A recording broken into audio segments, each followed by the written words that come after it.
Good morning people, welcome back. Physical world चल रहा है, lecture number 2।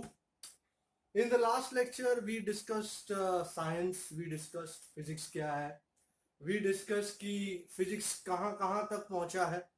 Also we discuss the various branches of physics and ऐसा करके lecture हमने wind up किया था।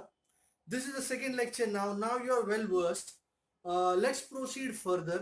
आगे बढ़ते हैं, कुछ नई नई चीजें डिस्कस करते हैं।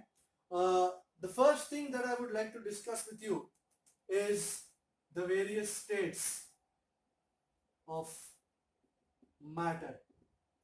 वेल, तुम बोलोगे सर हमको मालूम है 3 स्टेट ऑफ मैटर होते हैं। ओके, 3 स्टेट ऑफ मैटर तो होते ही हैं, solids, liquids and gases. You know them. But I'm sure you know, you might have heard that there is a fourth state of matter. This fourth state is called plasma. And plasma is actually a different state of matter. ना ही वो solid है, ना liquid है, ना gas है. But this is like, a gas of ionized atoms at very high temperature. This is what is making up plasma. In natural state, it is found in the sun. So let me write a couple of characteristics. Occurs at extremely high, very high temperatures. Found naturally in the core of the sun. Naturally in the core of the sun.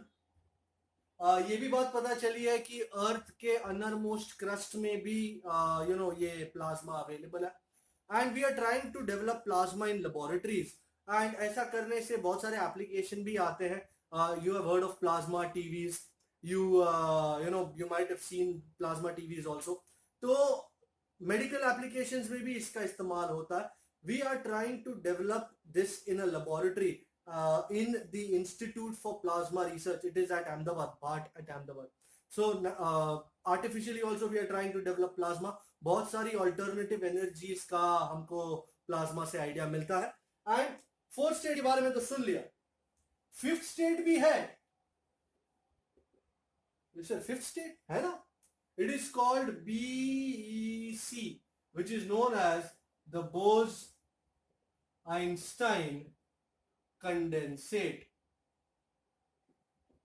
For more details you can refer to Wikipedia. काफी material है इस पे। ये भी ionised है, but these occur at nearly absolute zero temperatures. Nearly absolute zero. I'm skeptical. You know absolute zero temperature? Let me give you an idea.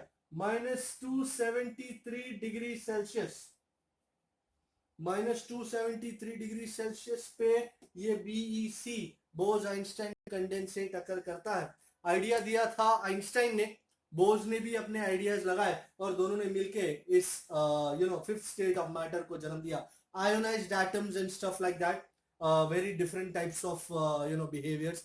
So these are the 5 main states of matter. Also ये कुछ छोटी छोटी चीजें हैं जो अपने को पता हो तो अच्छा आता है। यूनिवर्स, ये भी एक छोटी चीज है। It is made up of two things, matter जो हम है एंड रेडिएशन जो हमको बाहर से मिलता है। Naturally comes from the sun. और बाहर भी बहुत सारे कॉस्मिक रेडिएशंस है, too many cosmic radiations to find out. But in any case it is all physical phenomena or an interplay between matter and radiation. So there are two constituents of the universe. Universe is made up of two things, matter and radiation. इन दोनों के ही interplay से सारे physical phenomena का जन्म होता है, चाहे वो कोई भी हो। For example a plant growing up, तो अकेला प्लांट जो है वो सर्वाइव नहीं कर सकता। उसको सन चाहिए, उसको सन की एनर्जी चाहिए, उसको पानी भी चाहिए। सो वो मैटर और रेडिएशन साथ में मिलेंगे तब जा करके ये प्लांट उगेगा। हम भी बड़े हुए, अकेले तो बड़े नहीं हुए। सनलाइट आया, पानी, खाना आना खाया, तो उसी हिसाब से हम बड़े हुए।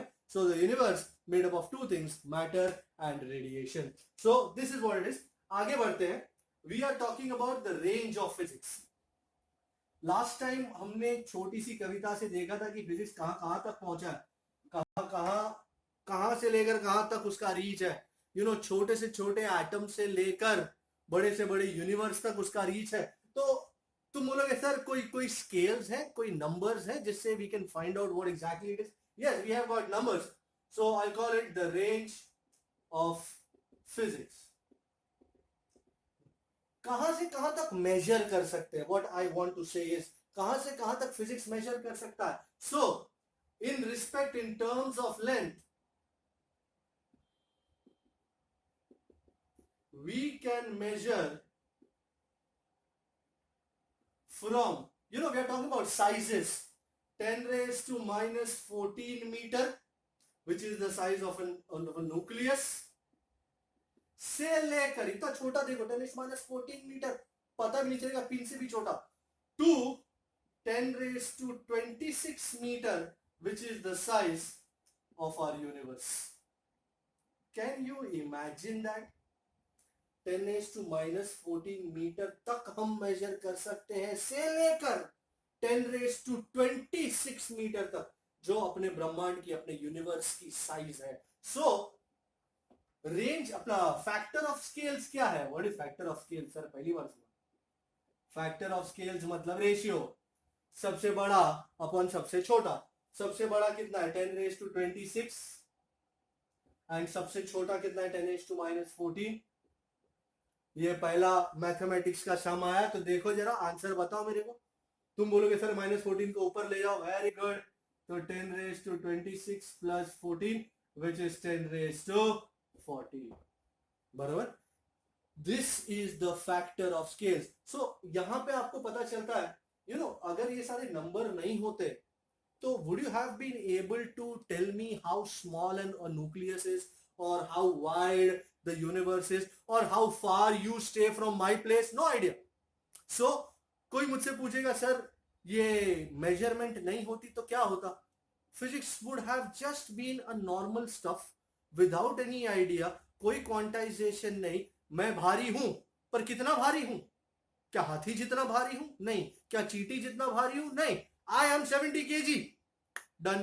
तो यहां से आपको पता चलता है, so if there would be no mathematics, पता नहीं फिजिक्स का क्या होता। सो इंडीड मैथमेटिक्स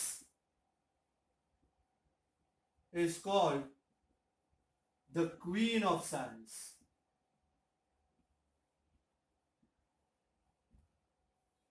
राजा अकेला कुछ नहीं कर सकता, रानी की जरूरत है। तो रानी कौन है? अकेला राजा की कोई औकात नहीं, रानी जरूरी है।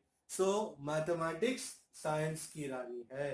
तो मैथमेटिक्स को अगर आप अपना दोस्त नहीं बनाओगे, उससे दोस्त मतलब रानी से दोस्ती करने की जरूरत नहीं, रानी का सिर्फ दया दृष्टि चाहिए। सो मैथमेटिक्स की दया दृष्टि हो तो साइंस हमारा है। So mathematics is called the queen of all sciences. ये तो हो गया साइज का, लेंथ का आइडिया। टाइम का idea, in terms of time, हम इस चीज को, लेंथ को स्पीड ऑफ लाइट से डिवाइड करेंगे। फंडा वही लिखेंगे, वापस सारा फंडा वही लिखेंगे, बस speed of light is nearly 3 into 10 raised to 8 second meter per second. We'll just use 10 raised to 8. So in terms of time, we can measure from, अच्छा पहला क्या था? 10 raised to minus 14 था। 10 raised to minus 14 upon 10 raised to 8 कितना हुआ? 10 raised to minus 22 second, to 10 raised to, वो last वाला क्या था? 26, ऊपर 26 नीचे 8 कितना हुआ? 18, 10 raised to 18 second. This is obtained by dividing length by the speed of light। और स्पीड ऑफ लाइट कितनी? करीबन 10 raised to 8 मीटर पर सेकेंड। ठीक है, ये सिर्फ आपकी जानकारी के लिए। तो फैक्टर ऑफ स्केल्स क्या हो गया? फैक्टर सबसे बड़ा 10 raised to 18 upon 10 raised to minus 22। Do you see the same type of फंडा? 10 raised to 40 वही आएगा ना, क्योंकि तुमने इसको और इसको दोनों को, वो पहले वाले दोनों को स्पीड ऑफ लाइट से डिवाइड किया, तो वो तो कट जाने के बाद फाइनली तो फैक्टर वही आने वाला है। So factor of scales for length as well as factor of scale for time is both 10 raised to 40. तो लेंथ हो गया, टाइम हो गया, मास रह गया, मास, मास को मत जलाओ. सो मास, सर छोटे से छोटा मास कौन सा है? In terms of mass, we can measure, we मतलब physics can measure from, you know, electron का mass करीबन 10 raised to minus 30 kg, which is the mass of the electron, से लेकर कहां तक जाओगे राजा? Measure from 10 raised to minus 30 kg to 10 raised to 55 kg, which is the mass of the observable universe. ये ब्रह्मांड जो है बहुत बड़ी चीज है, अपने को आइडिया ही नहीं है. अपने से अहमदाबाद दिख रहा है, बाकी कुछ नहीं, पूरा अहमदाबाद भी नहीं दिख रहा है. सो minus 30 kg is the mass of electron से लेकर 10 raised to 55 kg, which is the mass of the universe. Factor of scale कितना हो भैया? 10 raised to 55 upon 10 raised to minus 30. लगाओ हिसाब और दे दो आंसर. 10 is to 85. सही है ना? गलत नहीं है. सो एक बार फिर से याद दिला दूं, फैक्टर ऑफ स्केल. अच्छा, साइज में कहां से कहां तक मेजर करते थे? From 10 raise to minus 14 metre to 10 raise to 26 metre. Factor of scale 10 raise to 40. Time में कहां से कहां तक? ये छोटे छोटे क्वेश्चन पूछते हैं एग्जाम में. टाइम में कहां से कहां तक मेजर करते थे? 10 रेज टू माइनस 22 सेकेंड से लेकर 10 रेज टू 18 सेकेंड तक. फिर से factor of scale 40, 10 raise to 40. And mass कहां से कहां तक? 10 raised to minus 30 kg, that's the mass of an electron, to 10 raised to 55 kg, which is the mass of the universe. Factor of scales become 10 raised to 85. So this is about the range of physics in normal realms. You will be looking at all these measurements time and again. You know, with respect to time, you will also be looking at stuff like that. जैसे जैसे chapter आगे बढ़ते जाएंगे तो चीजें आगे बढ़ती जाएंगी. Let us go on. Range of physics तो हो गए. अब लास्ट टाइम तो काफी वेगली बात करी थी, आज थोड़ा प्रिसाइजली बात करेंगे. लास्ट टाइम तो क्या इंट्रोडक्शन था, हाय हेलो कर रहे थे. आज हाय हेलो से आगे बढ़ेंगे. What are you doing for lunch today? तो it's like that. So contribution of physics to the development of society.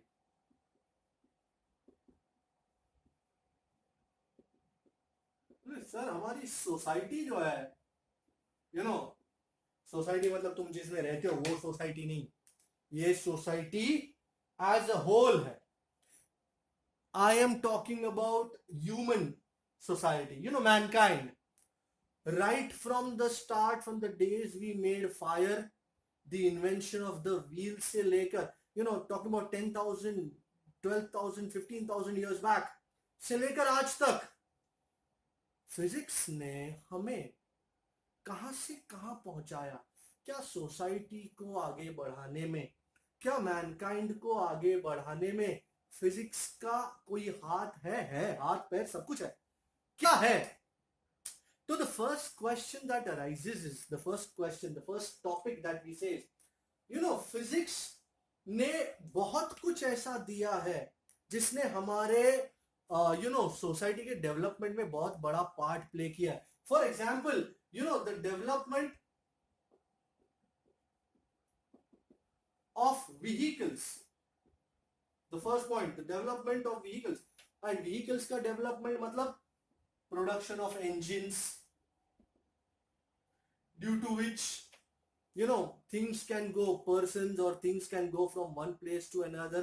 चाहे वो आपका सबसे छोटा साइकिल हो, स्कूटर हो, वहां से लेकर कार्गो प्लेन्स, कार्गो शिप्स, ये सब का डेवलपमेंट हुआ है फिजिक्स के जरिए. और ये सब कुछ होने से you understand the world has suddenly become very small. You know, people have suddenly come close to each other. Not only this, you know, एक बंदे को यहां से वहां तक जाना होता, पहले तो बैलगाड़ी लगती थी. यहां से मुंबई जाना है तो 3 महीने का सफर होता था. अब तो यहां से वहां 6 घंटे में, बुलेट ट्रेन आएगी तो 2.5 घंटे में बॉम्बे तक. सो डेवलपमेंट ऑफ व्हीकल्स की वजह से इंजिन्स बने, इंजिन बने, स्टीम इंजन पकड़ लो या कोई भी आपका इनसी इंटरनल कंबशन इंजन पकड़ लो, ये सब आने से हम अचानक नजदीक आ गए। नॉट ओनली दैट, मात्र व्हीकल्स का डेवलपमेंट नहीं, बट कम्युनिकेशन का डेवलपमेंट भी, development of communications, right from the days of sending fire smoke signals to the first time Marconi sent a message from one point to another, वहां से telegram, telegraph, Graham Bell invented the phone. Actually, Graham Bell was not the first guy to invent the phone. Actually, it was invented 1 year back, 1 year before Graham Bell, by Meucci in Italy. He just forgot to patent it. So कभी कभी ऐसा भी हो जाता है, बंदा discover कोई और करता है, इन्वेंट कोई और करता है, नाम किसी और का होता है। So development of communications में telegraph, telephones. Nowadays we don't use fax, but fax was also a very important development. And all these communications, optical fibers, all these played a very big role in the development of communications of society as a whole. Then फिर ये तो communications तो आई, साथ में introduction of electromagnetic waves. My God, इसने तो जहां ही पलट दिया। इलेक्ट्रोमैग्नेटिक वेव्स मतलब वायरलेस टेलीफोनी।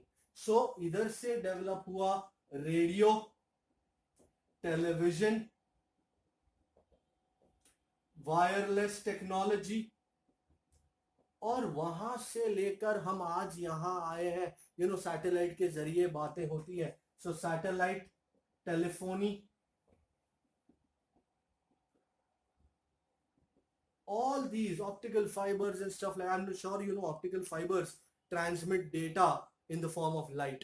So एक एंड से जाएगा, दूसरे एंड से मिलेगा तुमको, स्पीड ऑफ लाइट से ट्रैवल करता है, no data loss, high maintenance of course. So satellite telephony तक इतनी सारी चीजों की शुरुआत हुई due to electromagnetic waves. So if you just notice these 3 points, you will understand कि ये कहाँ आ गए, हम कहाँ से चले थे, कहाँ पहुंच गए, एंड यू डोंट नो आगे के 50 साल में कितना कहाँ पहुंचेंगे। It is actually said that physics ने लास्ट 300 साल में जितना लीप फॉरवर्ड किया है, उतना लास्ट 3000 साल में नहीं किया।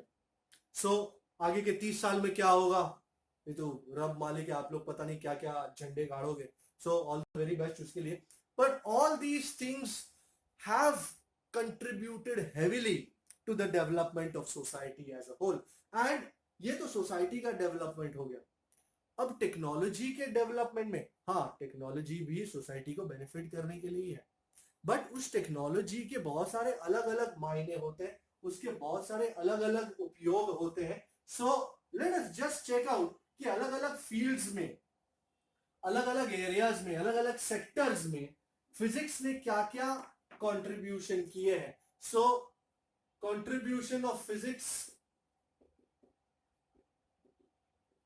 to technology.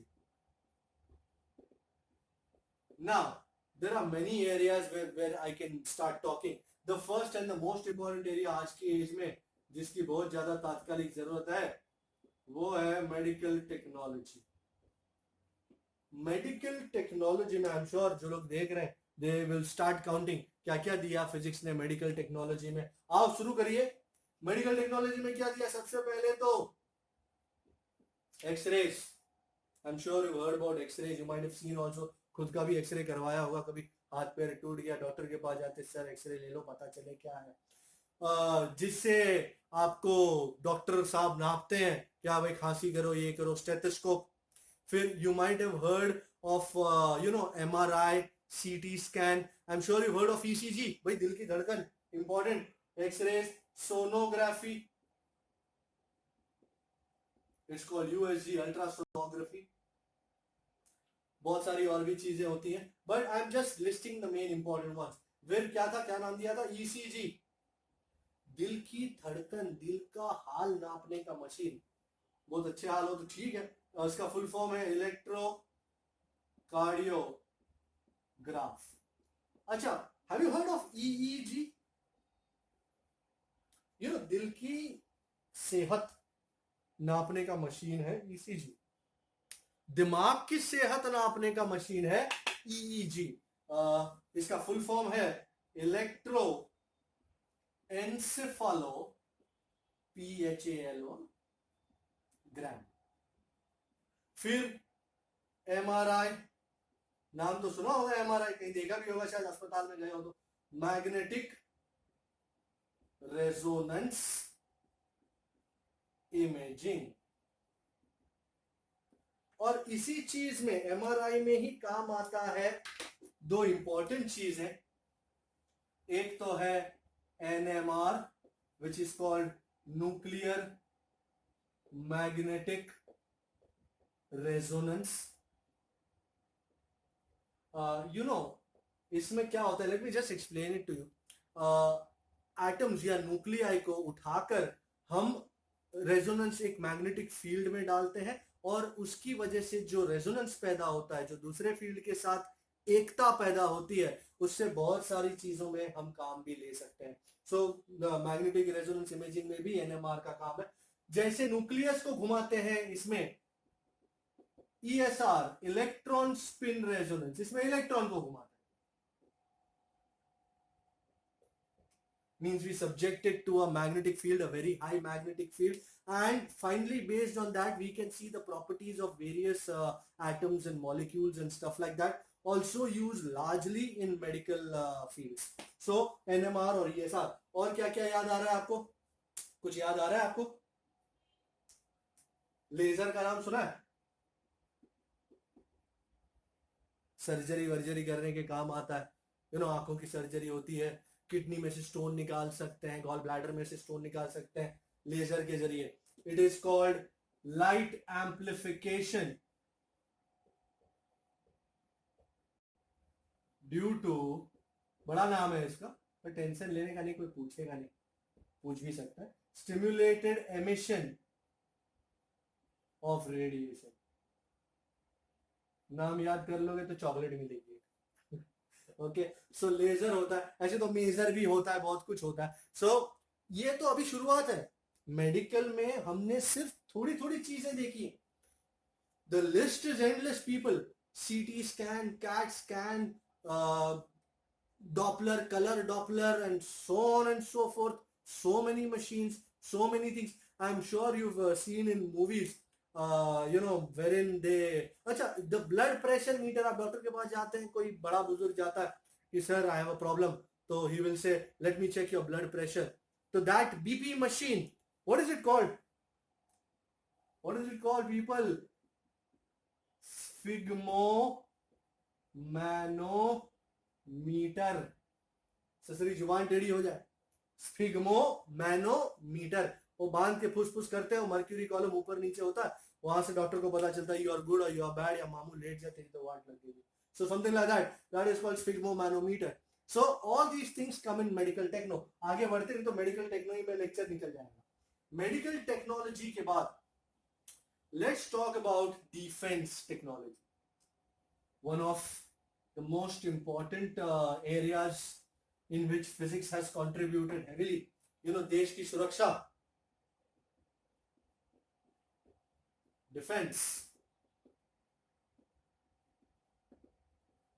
right from the development of bullets that use gunpowder and guns that can be used, PUBG बहुत खेले होगे तुम, I'm sure, guns और कुछ, फिर guns में मत बोला सर मशीन गन, वो मशीन गन गन ही है, कोई बात दूसरी नहीं है। guns, tanks, ships, anything else? Fighter jets, come on, come on, come on, अपना दिमाग लगाओ जल्दी से। और कुछ फाइटर जेट के अलावा? सबमरीन का नाम सुना है? Submarine, nuclear powered submarine. तो और कुछ याद आ रहा है डिफेंस में? अच्छा, आपको पता है during the time between the first world war and the second world war ये टेक्नोलॉजी बहुत ज्यादा विकसित हुई। रेडार, जैसा रेडार होता है for incoming planes in the atmosphere, ship को डिस्कवर करने के लिए, सबमरीन्स को डिस्कवर करने के लिए सोनार का इस्तेमाल होता है. You might have watched Ghazi attack. तो that's a very lovely movie. Crimson Tide also, what some good movie है. ये बहुत सारी टेक्नोलॉजी का पता चलता है. तो they have this sonar and due to that they are the eyes of the ship, the submarine. They can find out कि कुछ है कि नहीं. So all this is defence techno. Then we go on. Defence techno के बाद कौन सा techno लेंगे हम? Space technology. यू नो, धरती को काबू में करने के बाद इंसान ने स्पेस पे अपनी आंखें गड़ाई. And starting from the first ever rocket Sputnik से लेकर, you know, that was an outer space vehicle, से लेकर अब तक मिशन मार्स एंड न जाने क्या क्या, all that comes under what is called space technology. क्या क्या आया उसमें? रॉकेट्स. सबसे पहले तो रॉकेट ही होता है ना जो लेके जाता है चीजों को. फिर आता है space shuttles. Then propulsion systems. Propulsion systems में क्रायोजेनिक इंजन, न जाने क्या क्या. क्रायोजेनिक याद है, लास्ट टाइम बात की थी. फिर modules that can move, you know, on different planets. Moon पे जो अपना ल्यूनर लैंडर हुआ था, तो Mars orbiter, MOM, all that, all those are modules. तो वो भी होता है. और फिर और क्या क्या? सैटेलाइट्स. सैटेलाइट्स लिखा अपन ने? नहीं लिखा. इन सब चीजों की, अच्छा, कभी कभी सैटेलाइट ऊपर से देखती है, अर्थ को देखती है, तो उसको देखने के लिए थर्मल इमेजिंग टेक्नोलॉजी, वो भी जरूरत पड़ती है. तो all that comes under what is called space technology. Let's go on. Space technology के बाद और क्या मिलता है अपने को? Communication technology. मेरा field. I am a communication engineer actually. I love communication and I love communicating also. Not only that, digital, analog, both ways. So right from the start, the telephones, हमने telephones की तो बात करी. उसके बाद mobile phones, cellular technology we call it.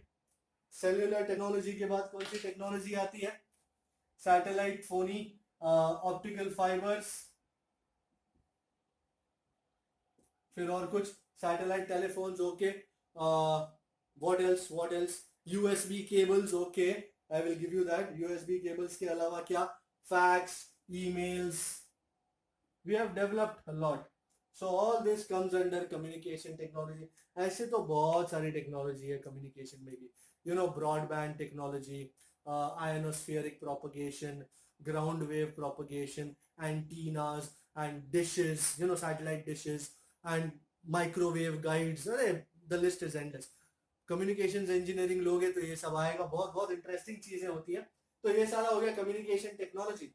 इसके बाद finally, अच्छा, very important sector is energy. आज की एज में आई थिंक सबसे बड़ा चैलेंज जो है आज की गवर्नमेंट्स को, वो है एनर्जी. ना कौन सा नंबर था पहले? मेडिकल टेक्नो था. 1 2 3 4. आयु. Energy sector. एनर्जी सेक्टर में हमने पावर प्लांट्स डेवलप किए, hydro electric power stations develop किए, न्यूक्लियर रिएक्टर्स डेवलप किए. ये न्यूक्लियर रिएक्टर टेक्नोलॉजी जो है वो बहुत ही क्लासिफाइड टेक्नोलॉजी थी, बहुत ही हाई लेवल. यू नो, इसमें the most important thing is that only very few countries have this technology. India is one such country that has this technology, though we have developed it with the help of many, you know, international friends. But इसमें ये होता है कि आप इस technology को war के लिए इस्तेमाल करोगे या अच्छे के लिए. That has always been the bane of science as such, कि अगर कोई चीज डेवलप होती है तो it can be used for good as well as bad. Now atom bombs that have been developed using nuclear technology, if you use it for an atom bomb, you drop it on someone, that's bad enough. It was dropped on Hiroshima and Nagasaki in 1945. But if you use it for a nuclear reactor, for the betterment of mankind, for the energy scenario, then it's considered good. So it is up to the human individual who uses this technology. So important ये है कि हर चीज के दोनों पहलू होते हैं, हम कौन सा देखना चाह रहे हैं. So nuclear reactors, then what else energy scenario में सोलर सेल्स. आने वाले कुछ सालों में ये चीजें बहुत इंपॉर्टेंट हो जाएंगी. टर्बाइंस, wind mills and न जाने क्या क्या. And you're also looking at different type of alternative energy resources, fossil fuels वगैरह सब बहुत देखा, ocean energy, but somehow कुछ बहुत ज्यादा viable नहीं हो रहा है, feasibility options बहुत कम होता है. So it is now up to you all, क्या करें आप लोग. And finally अगर मैं miscellaneous पकड़ लूं, miscellaneous मतलब सब कुछ आ जाएगा उसमें. उसमें तो लिस्ट इतनी लंबी है कि क्या बताऊं. कंप्यूटर्स, सिलिकॉन चिप्स जिसकी वजह से पावर हुए आपके laptops, palm tops, mobile phones. फिर तुम्हारे घर में जो यूज होता है, ACs, refrigerators, micro electronics. 10th में बहुत कुछ पढ़ा होगा, नैनो टेक्नोलॉजी एंड न जाने क्या क्या, buckyballs and stuff like that. You might have heard of all that. So all that, and so much more comes under you. You might have heard of superconductors. They are the thing of the future. Maybe some years down the line, you might have superconductors replacing your power cables. And superconductors का फायदा ये है कि इसमें energy loss बहुत कम होता है. So the day is not far when we will have superconductors replacing normal cables at room temperature. That will be lovely. बहुत कम energy loss.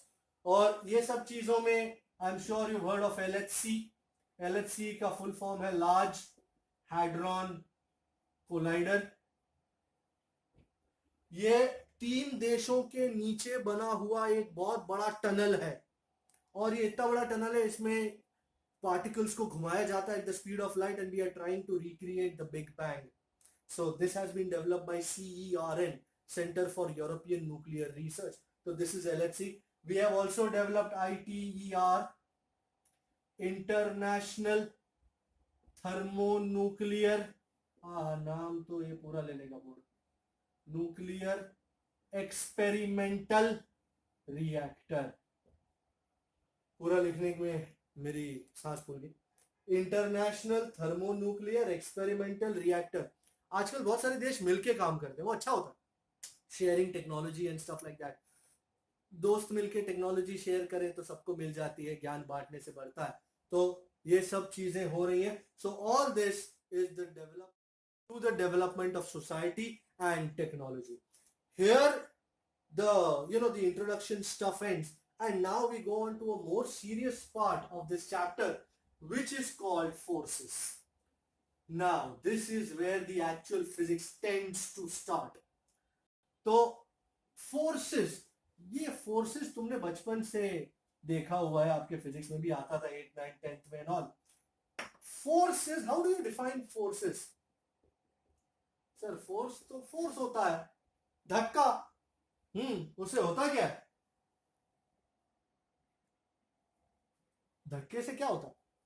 सर ऐसा जरूरी नहीं है कि धक्का ही हो, ऐसे बहुत सारे फोर्सेस हो सकते हैं.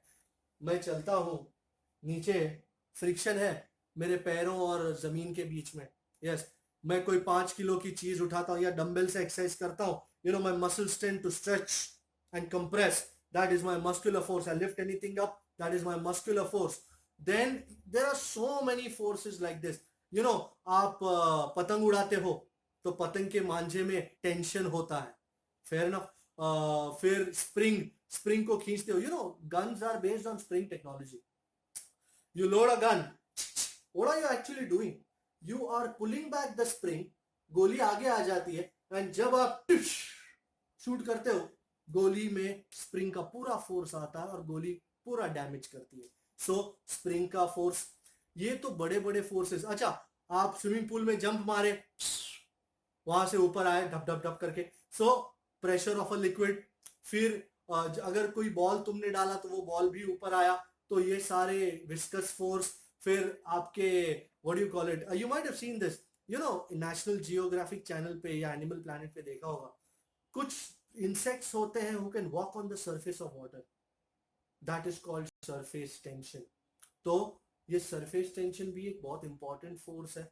ये तो फोर्सेस जो दिखाई दे रहे हैं, जो नहीं दिखाई दे रहे वो भी बहुत सारे हैं। For example electric force, magnetic force, force between atoms, inter atomic, inter molecular, list is endless. Late me just put all these in one scenario.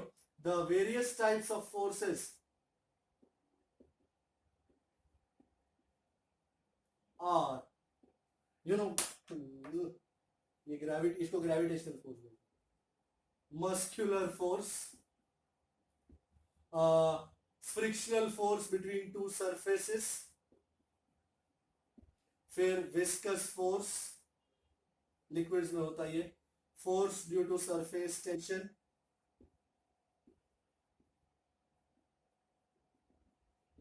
फिर क्या और क्या क्या था, अरे इतना सारा याद ही नहीं आता।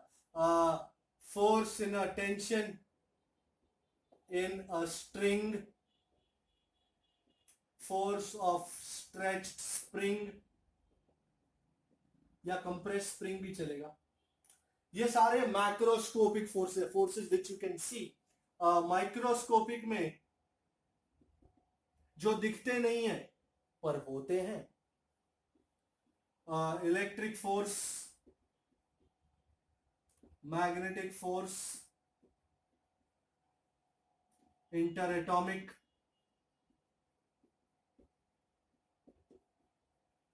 intermolecular and so many other type of forces। और इन सारे फोर्सेस से ही तो कायनात चलती है, बगैर फोर्स के कुछ भी नहीं चलता। Can you imagine a world without any force? Possible ही नहीं है। आपको भी तो आपके पेरेंट्स ने फोर्स मारा है, धक्का मारा है कि भाई पढ़ने बैठ, पढ़ने बैठ, तो ये फोर्स से ही तुम आगे बढ़ोगे। हम भी धक्का मारते हैं, ये कर, वो कर, ये असाइनमेंट बना, वो असाइनमेंट बना, वो नोट्स बना, ये टेस्ट दे। फोर्स है तो संसार चल रहा है। पर ये सारे जो फोर्सेस हैं, I could have gone on written two big words, different big words, पर ये सारे जो फोर्सेस हैं ये भले दिखते अलग अलग हैं, पर कभी कभी उनका origin is one force. The reason behind all these forces can be attributed to a couple of forces. So those forces are called fundamental. The forces that can explain the phenomena at any level, those are called fundamental forces. Fundamental forces चार है: gravitational force, which you are well aware, electromagnetic force, जिसके बारे में आज aware करेंगे आपको, strong nuclear and weak nuclear. Strong nuclear, weak nuclear next lecture में होगा। आज की तारीख में हम फंडामेंटल दो करेंगे, gravitational force and electromagnetic force. तो let us talk about gravitational force first of all. तो फंडामेंटल, अरे कहां गई pen, fundamental forces in nature. सर्वप्रथम और सर्व इंपॉर्टेंट, वैसे सारे इंपॉर्टेंट ही है, ऐसा नहीं कि ये मेरा पर्सनल फेवरेट है, वो नहीं है, सारे फेवरेट ही है। इस फोर्स ग्रेविटेशनल होता है मास की वजह से। So this force acts between two masses. So this force acts between two masses. Body में मास है तो ग्रेविटेशनल फोर्स उस पर लग पाएगा। आइडिया दिया था इसका न्यूटन ने। सो Newton gave us the law, the equation for gravitational force between two masses. क्या था इक्वेशन उसका? I am sure you might have seen, F is equal to G m1 m2 by r square. So this was the famous Newton's equation for force between two masses m1 and m2 separated by a distance r. Here ये जो बड़ा G है, it is called universal constant of gravitation and उसकी value है, आपको याद रखना है तो रख लो, नहीं तो कोई दिक्कत नहीं, आगे आएगा ही, 6.67 into 10⁻⁻11 Newton meter square per kg square. Now, what are the attributes of this force? First, this force is attractive in nature. You know, two masses can only attract each other. So this force is supposed to be attractive in nature. This force does not require any intervening medium. The best example is, you know, हमारे अर्थ और सन के बीच में कोई medium है नहीं है, space है, vacuum है, फिर भी सन अर्थ को अट्रैक्ट करता है और सारे प्लैनेट्स को, एंड इसीलिए ये पूरा यूनिवर्स है इंटरवीनिंग मीडियम. एंड सर इसको फंडामेंटल क्यों बोला जाता है?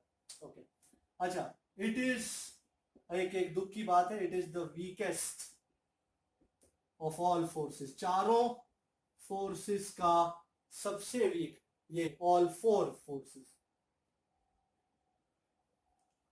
चारों फोर्सेस में सबसे वीक ये है. फिर भी सर आपने इसको पहला लिया, वीकेस्ट है फिर भी. यस, क्यों? क्योंकि अच्छा, it is you know it is responsible for many phenomena on the terrestrial and celestial levels. So many phenomena like, you know, ये तुम धरती पे खड़े हो, ये ग्रेविटेशन की वजह से ही है. So तुम्हारे जो टेरेस्ट्रियल फिनोमिना हो रहे हैं, लाइक वॉकिंग, स्टैंडिंग, फिर responsible for movement of planets around the sun, movement of, ये नीचे से नहीं ऊपर से देखते, ऊपर ये साइड आ जाते हैं.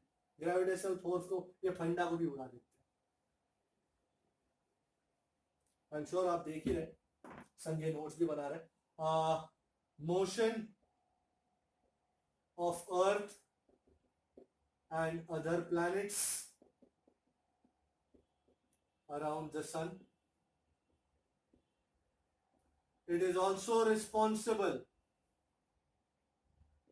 for the formation and evolution of galaxies, stars, galactic clusters,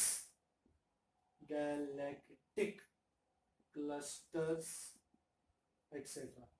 इतने सारे फिनोमिना के लिए ग्रेविटेशनल फोर्स रिस्पॉन्सिबल है. तो बोलो हुआ ना fundamental force. You know, force को फंडामेंटल बोलने का रीजन वही है कि it should be responsible for a lot of phenomena, it should be responsible for a range of things that happen on the terrestrial celestial level. This is the idea of gravitational force. And always remember that कि gravitational force है तो बहुत सारे phenomena ये possible है. नहीं तो तुम डालते बॉल और नीचे ही नहीं आता तो फायदा क्या था? सो ये सारी चीजें ग्रेविटेशनल फोर्स की वजह से ही होती हैं. तो this is the idea of gravitational force. Then we go on to electromagnetic force. You want to look at it? Okay, you might look at it. Okay, and then we have electromagnetic. भाई ये danger force है भाई. You know, दो masses के बीच में होता है gravitational force, दो चार्जेस के बीच में होता है इलेक्ट्रिक फोर्स. अच्छा, तो सर इलेक्ट्रोमैग्नेटिक क्यों नाम दे दिया? जरा सबर तो कर लो, सब आएगा. मैग्नेटिक कोई काका का लड़का है नहीं कि उसको लेना पड़ा. बताता हूं, ये भी बताता हूं. इलेक्ट्रोमैग्नेटिक फोर्स सर जी, the force between two charges, two stationary charges, charges is called electric force. You know, Coulomb ने नाम दिया था, कूलम ने इक्वेशन दिया था, जैसे न्यूटन ने ग्रेविटेशन का दिया था. Coulomb gave the equation for electric force. Electric. F is K Q1 Q2 by R square. Don't worry, सब यूज करेंगे अपने सबसीक्वेंट लेक्चर्स में. जैसे G was gravitational constant, K is Coulomb's constant, value 9 into 10 raised में, अति सुंदर value है, Newton metre square पर कूलम स्क्वायर। बस एक इंपॉर्टेंट फर्क है इसमें और ग्रेविटेशनल फोर्स में। अच्छा, I am sure you know charges are of two types, positive and negative. You also know like charges repel and unlike charges, बचपन में सुना ही तो होगा ही, they attract. So the most important difference between gravitational force and electric force is that gravitational force is only attractive, whereas electric force can be repulsive or it can be attractive. Alright, so it can be repulsive or it can be attractive. Now this force also, this force does not, अच्छा पहले does not require की जगह electromagnetic, magnetic नाम क्यों आया? You know, दो charges stationery हो तो उनमें डेवलप होता है इलेक्ट्रिक फील्ड। अगर कोई चार्ज मोशन कर रहा है तो it gives rise to magnetic field. Oersted ने दिखाया था, याद? I think it was which chapter in standard 10th, I don't know, but in a wire, in a conductor, charges are in motion, and whenever current flows due to charges in motion, it gives rise to magnetic field. So charges in motion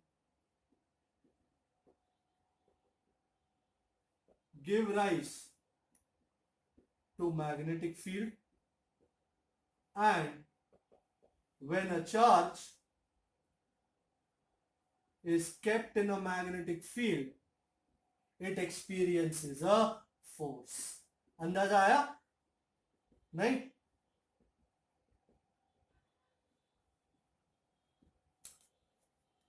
charges के बीच में क्या है? Electric force. पर अगर charge motion में है तो electric force के अलावा कौन सा दूसरा फील्ड पैदा होता है? इलेक्ट्रिक फील्ड के अलावा मैग्नेटिक फील्ड। और अगर तुम किसी चार्ज को इस मैग्नेटिक फील्ड में रखोगे तो उस पर लगेगा कौन सा फोर्स? Magnetic force. तो चार्ज में कौन से फोर्स लगते हैं? इलेक्ट्रिक फोर्स और magnetic force. That is why ये ऑर्स्टेड, एम्पियर, फैराडे ने इकट्ठा किया। thus it is called electromagnetic force. तो अकेला इलेक्ट्रिक फोर्स या अकेला मैग्नेटिक फोर्स नहीं, पर इलेक्ट्रिक फोर्स और मैग्नेटिक फोर्स का मिलन, और इनका ओरिजिन एक ही चीज में से हो रहा है, चार्जेस। तो that is why it is called electromagnetic force. और क्या क्या इसकी कैरेक्टरिस्टिक्स है इलेक्ट्रोमैग्नेटिक फोर्स की, आओ देखें। रबिंग का मामला है, जैसे मैंने उस टाइम लिखा था वहां पे कि this force also does not require, also does not, डाइजी और आलू हो गया ये तो, does not require intervening medium। यहाँ पे ग्रेविटेशनल फोर्स के साथ ताल्लुक रखता है ये कि उसको भी इंटरवीनिंग मीडियम की जरूरत नहीं, इसको भी इंटरवीनिंग मीडियम की जरूरत नहीं। It is a strong force. जय हो भाई। उसका भी रीजन है, ऐसा नहीं कि इसको फेवर करते हैं, उसका भी रीजन है। It is a strong force, and ये बहुत इंपॉर्टेंट चीज है, the electric force between two protons, कभी कभी एमसीक्यू में पूछते हैं, is 10 raised to 36 times the gravitational force between them। मतलब दो प्रोटॉन को रखोगे तो उनके बीच का ग्रेविटेशनल फोर्स मेजर करो और उनके बीच का इलेक्ट्रिक फोर्स मेजर करो, तो electric force is 10 raised to 36 times, underline कर देंगे जी, 10 raised to 36 times the gravitational force between them. And मुझे ये बताते हुए हार्दिक खुशी हो रही है कि ये इलेक्ट्रोमैग्नेटिक फोर्स ही है जो फिनोमिना को बहुत सारे स्केल्स पे, मात्र माइक्रोस्कोपिक नहीं, माइक्रोस्कोपिक स्केल पे भी कंट्रोल करता है। इट इज इलेक्ट्रोमैग्नेटिक, ईएम लिख रहा हूं, EM force which is actually the reason, the origin behind frictional force,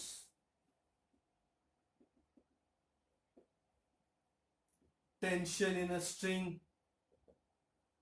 etc. बहुत सारी चीजों का यही, फॉर एग्जाम्पल मैं खड़ा हूं, मैं धरती को बोझ दे रहा हूं, मतलब I am putting gravitational force, मेरे को कौन सपोर्ट कर रहा है? तुम बोलोगे सर आप जिस पे खड़े हो, मेरे पांव, there is electromagnetic force between the atoms of my feet and the atoms of the earth, the floor, and इन दोनों के बीच का electromagnetic force is providing me with the required force to stand, नहीं तो मैं घुस गया होता अंदर, so etcetera, and this force is seen in lightning, बिजली कड़कती है ना, ringing of a bell, door bell etcetera, इन सारी एसी जनरेटर्स कितनी, मैं तो बातें करूंगा थक जाऊंगा, तो तुम थक जाओगे, मैं नहीं थकूंगा। सो डोर बेल्स एक्सेट्रा, इन सब में इलेक्ट्रोमैग्नेटिक फोर्स का इस्तेमाल होता है। So that is a very important idea कि gravitational force handles things on larger level, terrestrial, celestial etcetera. तो why does electromagnetic force not handle that on the larger level? क्योंकि आप समझो, gravitational force is due to mass, और mass एक ही type का होता है, मास पॉजिटिव या नेगेटिव नहीं होता, मास मास होता है। तो जबकि ये फोर्स पॉजिटिव भी हो सकता है, ये चार्ज पॉजिटिव भी हो सकता है, नेगेटिव भी हो सकता है, हर बॉडी में दोनों टाइप के चार्ज होते हैं, तो नेट कितना इलेक्ट्रोमैग्नेटिक फोर्स हो जाता है? जीरो। जबकि मास का फोर्स बढ़ता जाता है, एज अ रिजल्ट बड़े फिनोमिनन में मास का इफेक्ट ज्यादा नजर आता है as compare to charges. Not only that, but let me show you. Suppose I have a book. I have this book. It's a very good example. मैंने अपने हाथ पे रखा है इसको, बैलेंस इक्विलिब्रियम है, ये बुक का मास एक्सर्ट करता है वेट, ग्रेविटेशनल फोर्स मेरे हाथ पे, मेरे हाथ के एटम्स और इस बुक के एटम्स मिलके इलेक्ट्रोमैग्नेटिक फोर्स दे रहे ऊपर, तो बैलेंस है। अगर ग्रेविटेशनल फोर्स बड़ा होता, स्ट्रांग होता, तो ये बुक का वजन मेरे हाथ को तोड़ देता, बट कौन बड़ा है? इलेक्ट्रोमैग्नेटिक फोर्स, जिसकी वजह से बड़ी आसानी से मेरी उंगलियों ने इस बुक को हैंडल कर रखा है। So that is the prime reason why electromagnetic force has to be stronger as compare to gravitational force. तो यहां पे हमारा डिस्कशन इलेक्ट्रोमैग्नेटिक एंड ग्रेविटेशन का खत्म होता है। In the final lecture, next lecture, chapter खत्म होगा, we will be discussing nuclear forces, weak nuclear, strong nuclear, and we shall end this chapter. Thank you very much. Happy solving. Enjoy.